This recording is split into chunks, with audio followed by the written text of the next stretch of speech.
ஜெபம். அன்பின் தகப்பனே, உம்மை நன்றியோடு துதிக்கிறோம் அப்பா, ஸ்தோத்தரிக்கிறோம், நன்றி செலுத்துகிறோம். உம்முடைய அன்புக்காக, உம்முடைய கிருபைக்காக, உம்முடைய இரக்கங்களுக்காக நன்றி அப்பா. சகல சத்தியத்திற்கு நேராக வழி நடத்துகிற சத்திய ஆவியானவரே, கிருபையின் வெளிச்சத்தை சிலுவையில் இயேசு கிறிஸ்து என்னவெல்லாம் செய்து முடித்தாரோ அந்த சிலுவை வெளிச்சத்தைக்கு நேராக எங்களை வழி நடத்துகிறதற்காய் நன்றி. கிறிஸ்துவுக்குள் ஒரு விசுவாசியின் விடுதலை, மீட்பு, அதிகாரத்தை எங்களுக்கு நீர் கற்றுக் கொடுப்பதற்காக நன்றி அப்பா. தடைகளை, மனக்கடினத்தை இயேசுவின் நாமத்தினாலே அப்புறப்படுத்துகிறேன். சத்தியத்தை புரிந்து கொள்ளக்கூடிய, அதை தாழ்மையாக ஏற்றுக்கொள்ளக்கூடிய உணர்வுள்ள இருதயத்தை எங்கள் ஒவ்வொருவருக்கும் நீர் தருகிறதற்காக நன்றி அப்பா. வார்த்தையாக நீர் கடந்து வருகிறதற்காய் நன்றி. உம்முடைய வார்த்தையை நீர் அற்புதங்களினாலும் அடையாளங்களினாலும் உறுதிப்படுத்துகிறதற்காக நன்றி செலுத்துகிறேன். என்னை முழுமையாக அர்ப்பணிக்கிறேன். இயேசுவின் மூலம் ஜெபிக்கிறேன் நல்ல பிதாவே, ஆமேன். Praise the Lord. ஹல்லேலூயா. நன்றி இயேசுவே. தேவன் மனிதனை படைத்ததன் நோக்கத்தை குறித்து நாம் கடந்த பகுதியில் தியானித்தோம். இந்த பகுதியில் மனிதன் விழுந்து போனதினால் எந்த இடத்திற்கு அவர் தள்ளப்பட்டார், விழுந்து போன மனிதனின் நிலைமை எப்படி இருந்தது, இதை நாம் தியானிக்க போகிறோம். அந்த அதிகாரத்தை இழந்ததினால் அவருக்கு என்ன துன்பம் ஏற்பட்டது? ஏனென்றால் அந்த அதிகாரம் நமக்கு எப்படிப்பட்ட ஒரு ஸ்தானத்தை கொடுத்திருக்கிறது என்பதை நாம் அறிந்து கொள்ள முடியும். தேவன் கொடுத்த அதிகாரத்தை இழந்து போனதினால் அவர் பெற்றுக்கொண்ட துன்பங்கள்.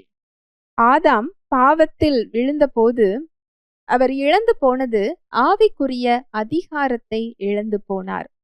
அந்த அதிகாரத்தை அவர் இழந்து போனதினால் அங்கு பாவம் ஆளுகை செய்ய ஆரம்பித்தது. வாசிக்கலாம். ரோமர் 5:21. ஆதலால் பாவம் மரணத்துக்கு ஏதுவாக ஆண்டு கொண்டது போல கிருபையானது நம்முடைய கர்த்தராகிய இயேசு கிறிஸ்துவின் மூலமாய் நீதியினாலே நித்திய ஜீவனுக்கு ஏதுவாக ஆண்டு கொண்டது. ஆதலால் பாவம் மரணத்துக்கு ஏதுவாக ஆண்டு கொண்டது போல. அநேகர் நினைக்கிறார்கள், பாவத்தினால் தேவனுடைய கோபம், அவர் தண்டிக்கிறார், மரண தண்டனை என்று நினைக்கிறார்கள். ஆனால் உண்மை அதுவல்ல. தேவன் கோபத்தினால் அந்த தண்டனையை கொடுக்கவில்லை. பாவத்தின் இயல்பே மரணத்தை கொடுக்கக்கூடிய இயல்பு. அது ஒரு ஆவிக்குரிய விதி. அதை தேர்ந்தெடுக்கும் பொழுதே அந்த பாவத்திற்கு உள்ளாக மரணம் இருக்கிறது. அது ஒரு ஆவிக்குரிய விதி. தேவன் கோபத்தினால் அதை கொடுக்கவில்லை. அது அவரது இயல்பு, நீதியின் இயல்பு. அந்த ஜீவனை விட்டு பிரிந்ததினால் ஏற்படுகின்ற விளைவு அது. பாவம் இருக்கின்ற இடத்தில் அவரால் இருக்க முடியாது. அவருடைய நீதி அதை ஏற்றுக்கொள்ள முடியாது. ஆதலால் பாவம் மரணத்துக்கு ஏதுவாக ஆண்டு கொண்டது போல. அது ஒரு விதிதான். ஆனால் தேவனுடைய கிருபை வரமோ, அவரது அன்பின் இருதயமோ, அந்த வசனத்துல அடுத்த பகுதியை பாருங்க. கிருபையானது நம்முடைய கர்த்தராகிய இயேசு கிறிஸ்துவின் மூலமாய் நீதியினாலே நித்திய ஜீவனுக்கு ஏதுவாக ஆண்டு கொண்டது. எப்படி பாவம் மரணத்துக்கு ஏதுவாக ஒரு ஆட்சியை அங்கு விரிவுபடுத்தியதோ, ஒரு ஆட்சியை அங்கு பெற்றுக்கொண்டதோ, இயேசு கிறிஸ்துவின் மூலமாய் நீதியினாலே, அவரது நீதியின் மூலமாக நித்திய ஜீவன் அங்கு வெளிப்பட்டது, ஆண்டு கொண்டது என்று அங்கு வசனம் சொல்லுகிறது. இதுதான் தேவனுடைய இருதயம். அங்கு மனிதன் விழுந்து போனார். தன்னுடைய தெரிந்தெடுப்பின் மூலமாக, அங்கு அந்த கீழ்ப்படியாமையின் மூலமாக அங்கு பாவம் ஆட்சி செய்ய ஆரம்பித்தது. மனிதன் ஆள வேண்டிய இடத்தை பாவம் ஆளுகை செய்தது. அந்த பாவம் ஆளுகை செய்தது என்பது ரொம்ப தெளிவாக வசனத்துல சொல்லப்பட்டிருக்கு. இந்த பாவம் என்றால் என்ன? தேவனுடைய சித்தத்திலிருந்து, அவருடைய விருப்பத்துல இருந்து விலகி தன்னோட சித்தத்தின்படி, தன்னோட சிந்தனையில், தன்னுடைய விருப்பத்தின்படி நடக்கிறது தான் பாவம். பாவம் என்பது நாம் ஒரு செயல்கள் என்று ஒரு லிஸ்ட் போட்டு வைத்திருக்கிறோம் இல்லையா? இப்படி இல்லை. பாவம் என்பது மனிதன் தேவனுடைய சித்தத்திலிருந்து விலகி தன் சிந்தனைகளின்படி நடப்பது. இதுதான் பாவம். இந்த ஒரு மனிதனின் கீழ்ப்படியாமையினால அநேகர் பாவிகளாக்கப்பட்டனர். இந்த பாவம் ஆட்சி செய்ய ஆரம்பிக்கிறது, மனிதர்களையும் உலகத்தையும். ஒரு மனிதனின் கீழ்ப்படியாமையினாலே, தேவனுடைய சித்தத்திலிருந்து விலகி தன்னுடைய சிந்தனையின்படி நடக்கிறதுனால அங்க பாவம் உள்ள வந்துதான். இந்த பாவம் என்பது நாம் நினைக்கிறது போல செயல்கள் அல்ல, அது ஒரு நேச்சர், அது ஒரு இயல்பு. இன்னும் சொல்ல போனால் அது ஒரு ஆவி, ஆட்சி செய்கின்ற ஒரு ஆவி. அங்கு ஆதாம் சாத்தானுடைய வார்த்தையை தேர்ந்தெடுத்ததன் மூலம் அதற்கு அனுமதி கொடுக்கிறார். தேவனுடைய வார்த்தைக்கு பதிலாக சாத்தானுடைய வார்த்தையை நம்பியதால், கீழ்ப்படிந்ததினால் இந்த அதிகார மாற்றம் நடக்கிறது. அங்கு கீழ்ப்படியாமையின் மூலம் பாவம் உள்ளே செல்கிறது, பாவத்தின் மூலமாக மரணம் ஆளுகை செய்ய ஆரம்பிக்கிறது.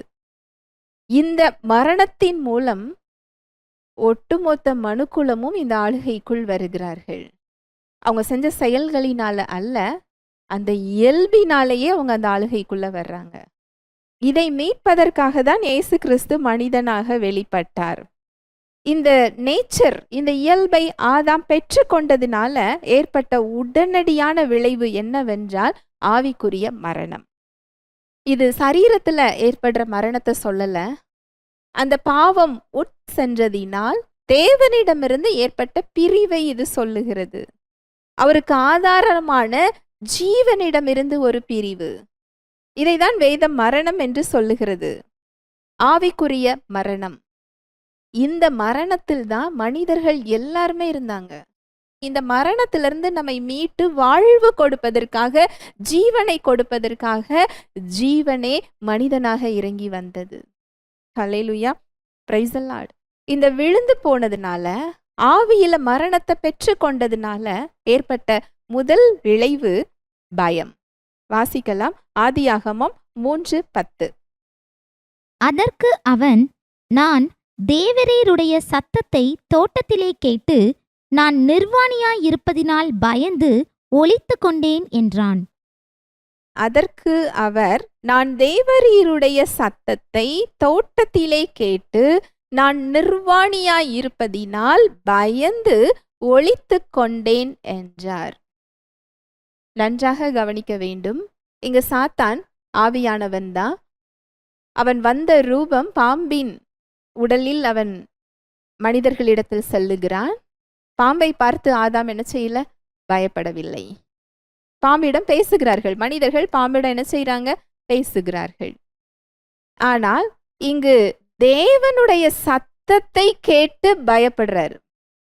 இதற்கு முன்னால் உள்ள ஒரு அனுபவத்தை நம்ம பார்த்தா இன்னும் நன்றாக நமக்கு புரியும். இந்த விழுந்து போகின்ற நிலைமைக்கு முன்பதாக தேவனும் ஆதாமும் பகலின் குளிர்ச்சியான வேளையில் உலாவச் சென்றனர் என்று வசனம் சொல்லுகிறது. இன்னும் சொல்ல போனால் அவங்க 2 பேரும் வாக்கிங் போயிருக்கிறாங்க, உலாவச் சென்றனராம். இந்த விழுந்து போகின்ற நிலைமைக்கு முன்பதாக பாவம் கிடையாது, சாபம் கிடையாது, நோய் கிடையாது, மரணம் கிடையாது, குறைவுகள் கிடையாது. இது எல்லாவற்றையும் ஆளக்கூடிய அதிகாரத்தை மனிதன் பெற்றிருந்தார். குறைவுகளை நிறைவாக்கக்கூடிய, ஒழுங்கின்மையை ஒழுங்காக்கக்கூடிய தேவனுடைய பிரதிநிதியாக அவர் அங்கு வைக்கப்பட்டிருந்தார். எந்த குறையுமே இல்லாத ஒரு மனிதன் தினமும் தேவனோடு உலாவச் செல்லும் போது என்ன பேசி இருக்க முடியும்? எந்த குறையை அவர் தேவனிடம் கேட்டிருக்க முடியும்? குறை ஏதும் இல்லை, பிரச்சனை ஏதும் இல்லை, கலக்கம் ஏதும் இல்லை. கலக்கம் என்றால் என்னவென்று தெரியாது. தேவனோடு அவர் என்ன பேசி இருக்க முடியும்?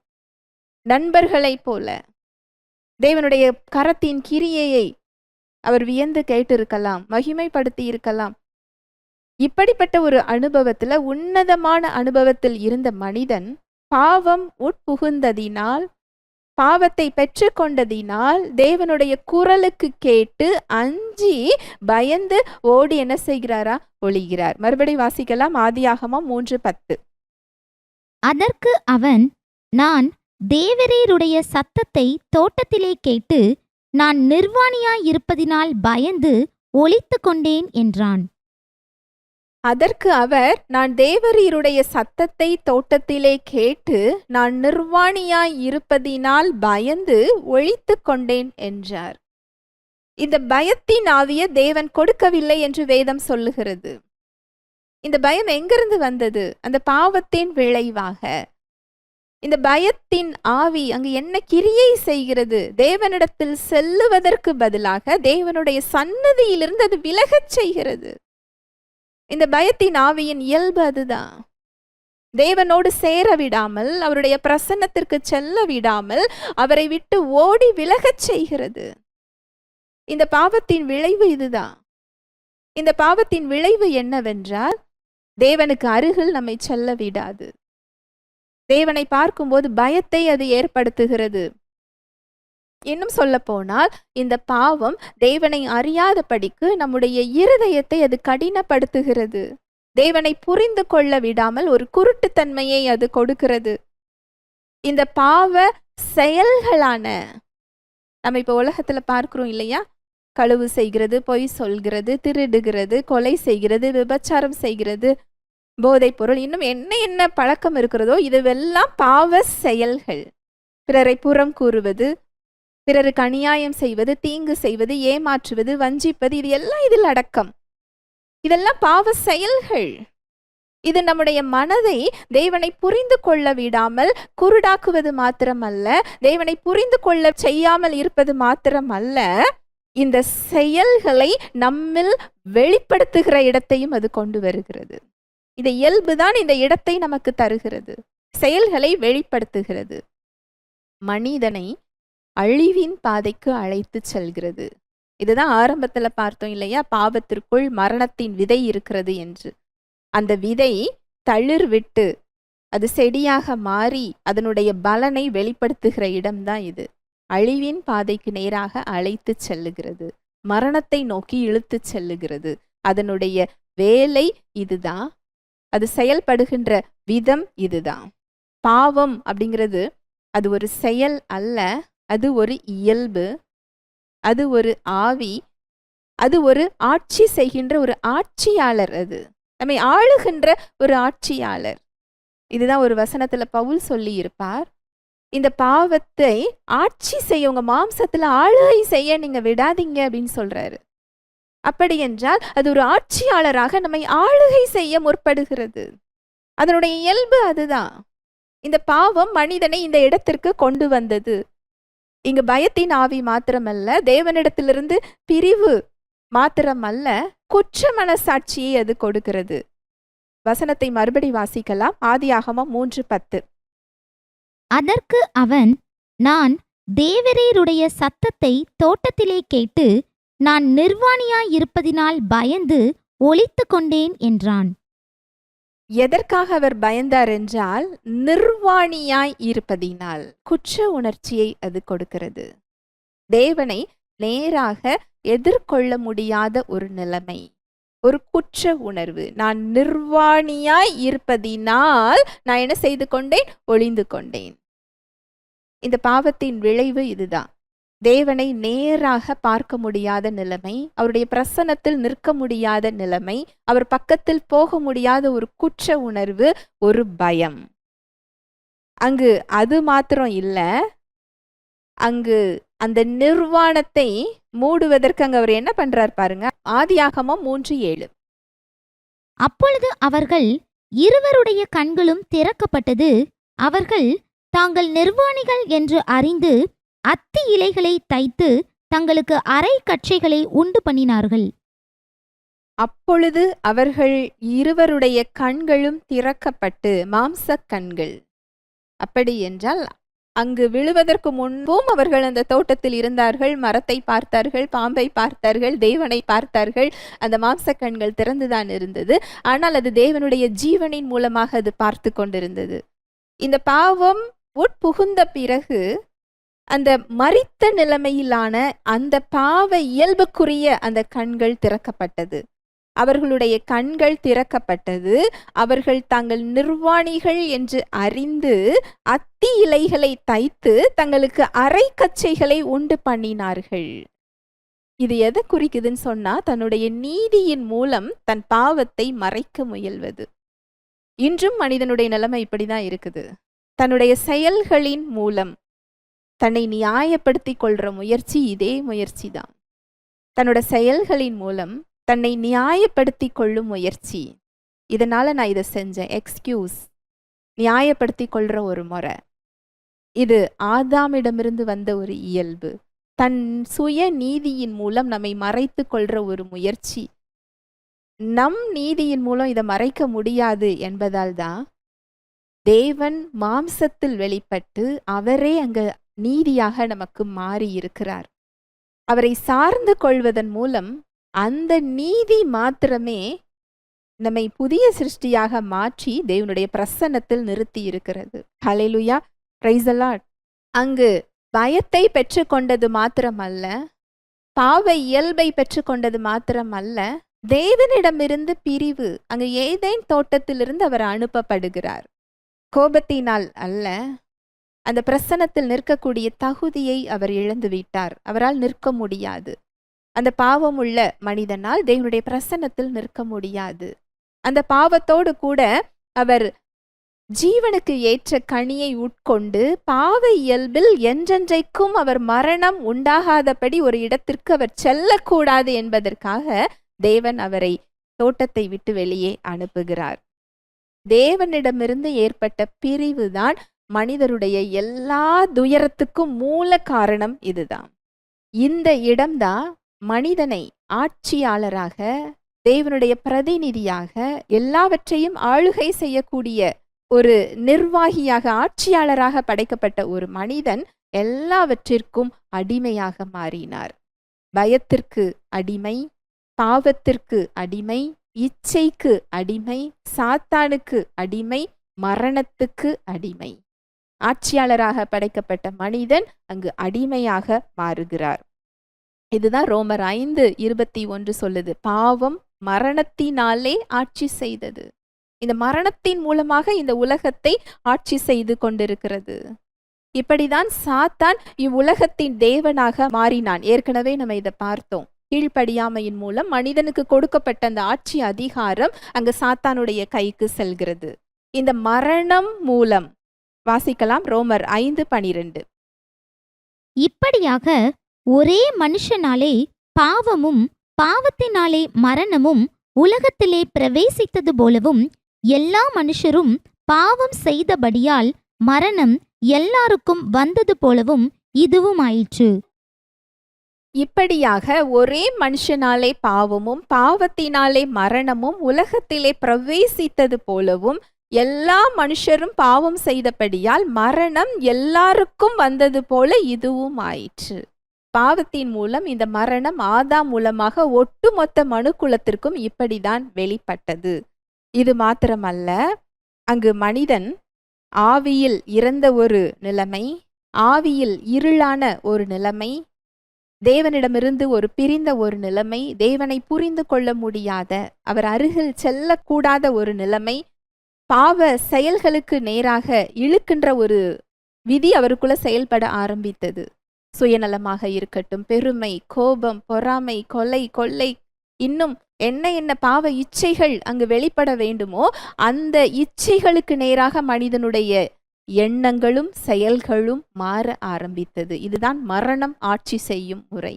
இப்படிதான் மனிதனையும் உலகத்தையும் மரணம் ஆட்சி செய்து கொண்டிருந்தது. உடலில் பாவ ஆசைகள் ஆளும் அடிமைத்தனம். இதற்கு அடிமைத்தனம், இதற்கு மனிதன் அடிமையாக மாறினார். செய்ய வேண்டாம் என்று நினைத்தால் கூட இந்த எண்ணங்கள் நம்மை ஆட்கொண்டு செய்ய வைக்கிறது. இது ஒரு ஆளுகையை குறிக்கிறது, ஒரு அதிகாரத்தை அது குறிக்கிறது. நாம் அநேகர் நினைப்போம் இல்லையா, கோபப்படக்கூடாது என்று நினைக்கிறேன், கோபப்பட்டுட்டேன். இந்த செயலை செய்யக்கூடாது என்று நினைக்கிறேன், ஆனால் செய்து விட்டேன். சிறை தண்டனை பெற்றிருக்கின்றவர்களில் அநேகரிடம் கேட்டால் அவர்கள் சொல்லுகின்ற காரியம் இதுவாக தான் இருக்கும். அந்த ஒரு நிமிடம் நான் அமைதியாக இருந்தால் இந்த இடம் எனக்கு வந்திருக்காது. அந்த நிமிஷத்துல நான் பொறுத்து போயிருந்தால் இந்த இடம் எனக்கு வந்திருக்காது. இந்த செயலை நான் செஞ்சிருக்க மாட்டேன். இப்பேற்பட்ட ஒரு இழப்புல நான் நிற்க மாட்டேன். ஏனென்றால் அந்த கண்ட்ரோல் நம்முடைய கையில் இல்லை. அது நம்மை ஆளுகை செய்து கொண்டிருக்கிறது. இது இந்த பாவத்தின் விளைவாக வந்த அடிமைத்தனம். இந்த இச்சைகளாக இருக்கட்டும், பாவ செயல்களாக இருக்கட்டும், நம்மை ஆளுகின்ற ஒரு இடமாக இருந்தது. இதிலிருந்து மீட்பதற்காக தான் தேவன் மாம்சத்தில் வெளிப்பட்டார். நாம நினைக்கிறோம், ரொம்ப நல்ல மனுஷன் அவரு, ஒரு சின்ன இடத்துல தான் அவர்கிட்ட தவறு இருக்கு. மனுஷங்கிட்ட ஒரு சின்ன ஏரியா, ஒரு சிறு பகுதி தான் மாற வேண்டியது இருக்கு. என்று நாம நினைக்கிறோம். ஆனால் தேவனுடைய பார்வையில் மனிதன் திருத்தப்பட வேண்டியவன் அல்ல, மனிதன் முழுவதுமாக மாற்றப்பட வேண்டியவன். உங்களுக்கு நான் புரியும்படி சொல்லுகிறேன். மனிதனிடம் ஒரு சிறு பகுதி மாற வேண்டும் என்று இல்லை, மறுபடியும் மனிதன் ஆவியிலே பிறக்க வேண்டிய இடத்தில் இருக்கிறான். இதை கொடுப்பதற்காக தான் தேவன் மாம்சத்தில் வெளிப்பட்டார். மனிதனுக்கு தேவை திருத்தம் அல்ல, மாற்றம் அல்ல, ஆவியில் மனிதன் மறுபடியும் பிறக்க வேண்டும், புதிதாக பிறக்க வேண்டும். இப்பேற்பட்ட இடத்தில்தான் விழுந்து போன மனிதனின் நிலைமை இருந்தது. மனிதனிடம் மாத்திரம் இந்த விளைவும் அடிமைத்தனமும் இல்ல, பூமியிலேயும் அந்த சாபம் வெளிப்பட்டது. ஆதியாகமம் 3:17-19. பின்பு அவர் ஆதாமை நோக்கி, நீ உன் மனைவியின் வார்த்தைக்கு செவி கொடுத்து புசிக்க வேண்டாம் என்று நான் உனக்கு விலக்கின விருட்சத்தின் கனியை புசித்தபடியினாலே பூமி உன் நிமித்தம் சபிக்கப்பட்டிருக்கும். நீ உயிரோடிருக்கும் நாளெல்லாம் வருத்தத்தோடே அதன் பலனை புசிப்பாய். அது உனக்கு முள்ளும் குறுக்கும் முளைப்பிக்கும். வெளியின் பயிர் வகைகளை புசிப்பாய். நீ பூமியிலிருந்து எடுக்கப்பட்டபடியால் நீ பூமிக்கு திரும்ப மட்டும் உன் முகத்தின் வேர்வையால் ஆகாரம் புசிப்பாய். நீ மண்ணாயிருக்கிறாய், மண்ணுக்கு திரும்புவாய் என்றார். இது எல்லாம் தேவன் கொடுக்கிற சாபம் என்று நாம நினைக்கிறோம். அப்படி இல்லை. இதுதான் அவர் முதல்ல சொல்லுகிறார். நீ இதை புசிக்கும் நாளில் சாகவே சாவாய். அந்த மரணத்தின் விளைவு இது என்று அந்த விளைவை அவர் எடுத்து சொல்லுகிறார். நீ தேர்ந்தெடுத்தாய் அல்லவா, அந்த மரணத்தின் விளைவு இது. ஏனென்றால் ஏற்கனவே ஆதாம் அங்கு ஆளுகை செய்து கொண்டிருந்தார். எத்தனை வருடங்கள் என்று வேதம் சொல்லவில்லை. அந்த செடிகளும் மரங்களும் அந்த விலங்குகளும் பூமியில் உள்ள எல்லாம் அவருக்கு கீழ்ப்படிந்திருந்தன. அது பலன்களை கொடுத்து கொண்டிருந்தன. இனி அது உனக்கு கொடுக்காது என்று சொல்லுகிறார். அங்கு அந்த விளைவை எடுத்து சொல்லுகிறார். பூமி உன் நிமித்தம் சபிக்கப்பட்டிருக்கும். பூமி செஞ்ச விளைவினால இல்ல, மனிதனுடைய தவறினால் பூமி என்ன செஞ்சிருக்குமா? சபிக்கப்பட்டிருக்கும். நீ உயிரோடு இருக்கும் நாளெல்லாம் வருத்தத்தோடே அதன் பலனை புசிப்பாய். அது உனக்கு முள்ளும் குறுக்கும் முளைப்பிக்கும். வெளியின் பயிர் வகைகளை புசிப்பாய். நீ பூமியிலிருந்து எடுக்கப்பட்டபடியால் பூமிக்கு திரும்ப மட்டும் உன் முகத்தின் வேர்வையால் ஆகாரம் புசிப்பாய். இது எல்லாம் அந்த பாவத்தின் விளைவுகள். மனிதனிடம் மாத்திரமல்ல, பூமியிலும் அந்த விளைவு. பூமியில் மாத்திரமல்ல, உறவுகளிடத்திலும் அந்த விளைவு. அங்கு அந்த நன்மை தீமை அறியத்தக்க கனியை புசிக்க சொன்னது யார் என்று தேவன் கேட்கிறார். அதற்கு என்ன சொல்ல வேண்டும்? ஆமாம், நான் தெரியாம புசிச்சிட்டேன், சாப்பிட்டுட்டேன் என்று ஆதாம் சொல்ல வேண்டும். ஆனால் அங்கு ஆதாம் சொல்லுகிறார், நீர் கொடுத்த இந்த ஸ்திரீ எனக்கு புசிக்க கொடுத்தாள். அங்கு மறைமுகமாக அவர் ஆதாமையும் குறை சொல்லல, ஏவாளையும் குறை சொல்லல, நீர் கொடுத்த இந்த ஸ்திரீ. அப்படி என்றால் தேவனை அங்கு குற்றம் சாட்டுகிறார். நான் செய்யல, நீர் கொடுத்த இந்த பொண்ணுதான் எனக்கு கொடுத்தாங்க. இந்த பாவம் என்ன செய்து உறவுகள் கிட்ட பிரிவை கொண்டு வருது. அது மாத்திரம் இல்ல, நோய்கள். இந்த பாவத்தின் மூலம் நோய், அந்த சிந்தனையில அந்த எண்ணங்கள், கசப்பு, வெறுப்பு, விரோதம், வைராகியம், இது எல்லாம் உடல்ல நோயை வெளிப்படுத்தக்கூடிய எண்ணங்கள். அதற்குள் நோயை கொடுக்கக்கூடிய விதை இருக்கிறது. அதன் மூலம் சரீரத்துல மரணம் வருகிறது. படிப்படியாக மரணம் இப்படிதான் வெளிப்படுகிறது. இது மாத்திரம் இல்ல, மனிதனிடத்தில் மாத்திரம் இல்ல, பூமியினிடத்தில் மாத்திரம் இல்ல. அங்கு வசனம் சொல்லுகிறது, வாசிக்கலாம். ரோமர் 8:21-22. அந்த சிருஷ்டியானது சுய இஷ்டத்தினாலே அல்ல, கீழ்ப்படுத்தினவராலேயே மாயைக்கு கீழ்ப்பட்டிருக்கிறது. ஆகையால் நமக்கு தெரிந்திருக்கிறபடி இதுவரைக்கும் சர்வ சிருஷ்டியும் ஏகமாய் தவித்து பிரசவ வேதனைப்படுகிறது. ஆகையால் நமக்கு தெரிந்திருக்கிறபடி இதுவரைக்கும் சர்வ சிருஷ்டியும் ஏகமாய் தவித்து பிரசவ வேதனைப்படுகிறது. அப்படி என்றால் பூமியில் உள்ள எல்லா சிருஷ்டியும் அந்த மீட்புக்காக காத்து கொண்டிருக்கிறது. அதுவும் அந்த விளைவுகளில் நின்று கொண்டிருக்கிறது. அந்த கீழ்ப்படியாமையின் மூலம் பாவம் மனிதனுக்குள் வருகிறது. இந்த பாவத்தின் மூலம் மரணம் ஆட்சி செய்கிறது. இந்த மரணம் படிப்படியாக இந்த விளைவுகளை இந்த மனிதனுக்கும், உறவுகளுக்கும், பூமிக்கும், இந்த சிருஷ்டிக்கும் கொடுக்கிறது. இதுதான் விழுந்து போன மனிதனின் நிலைமை. மனிதன் மூலம் உலகிற்கு ஏற்பட்ட நிலைமை இதுதான். இதை மீட்பதற்கு தேவன் ஒரு மீட்பின் திட்டத்தை உருவாக்குகிறார். வாசிக்கலாம். ஆதியாகமம் 3:15. உனக்கும் ஸ்திரீக்கும் உன் வித்துக்கும் அவள் வித்துக்கும் பகை உண்டாக்குவேன். அவர் உன் தலையை நசுக்குவார், நீ அவர் குதிங்காலை நசுக்குவாய் என்றார். உலகத்திலேயே முதலில் சொல்லப்பட்ட சுவிசேஷம் இதுதான். உனக்கும் ஸ்திரீக்கும் உன் வித்துக்கும் அவள் வித்துக்கும் பகை உண்டாக்குவேன், அவர் உன் தலையை நசுக்குவார், நீ அவர் குதிங்காலை நசுக்குவாய் என்றார். ஒரு மீட்பின் திட்டத்தை இங்க தீர்க்க தரிசனமாக சொல்லுகிறார். சுவிசேஷத்தை அறிவிக்கிறார். இங்கு மனிதன் விழுந்து போனார். இந்த நிலைமையில் தேவன் படைக்கவில்லை. தேவனுடைய நோக்கம் அதுவல்ல, திட்டமும் அதுவல்ல. மனிதனுக்கு அவர் கொடுத்திருந்த அதிகாரம், மனிதனோடு தாம் ஆட்சி செய்ய வேண்டும் என்று கொடுத்திருந்த அந்த அதிகாரத்தை மனிதன் கீழ்ப்படியாமையின் மூலம் சாத்தானுக்கு கொடுக்கிறார். ஒரு அடிமைத்தனம், மரணம் உலகை ஆட்சி செய்ய ஆரம்பிக்கிறது. மனிதன் சாத்தானுக்கு அடிமையாக மாறினார். தேவனிடமிருந்து பிரிந்து விட்டார். ஜீவனிடமிருந்து அவர் பிரிந்து விட்டார். இதிலிருந்து மீட்பதற்காக ஒரு மீட்பின் திட்டம் அங்கு அறிவிக்கப்படுகிறது. முதல் சுவிசேஷம் அறிவிக்கப்படுகிறது. ஒரு நாள் மனிதனாக வரப்போகும் தேவன் சாத்தானுடைய அதிகாரத்தை திரும்பவும் பறித்து கொள்ளுவார் என்ற சுவிசேஷம் அங்கு அறிவிக்கப்படுகிறது. ஹல்லேலூயா, பிரைஸ் தி லார்ட். இயேசு கிறிஸ்துவின் பிறப்பை குறித்த முதல் தீர்க்க தரிசனம் இதுதான். மீட்பின் திட்டத்தை குறித்த முதல் தீர்க்க தரிசனம் இதுதான். சாத்தானுடைய அதிகாரத்தை அவர் உரிந்து கொண்டு அந்த அதிகாரத்தை திரும்ப எடுத்துக்கொள்ளுவார் என்பதன் முதல் தீர்க்க தரிசனம் இதுதான். ஹல்லேலூயா, பிரைஸ் தி லார்ட்.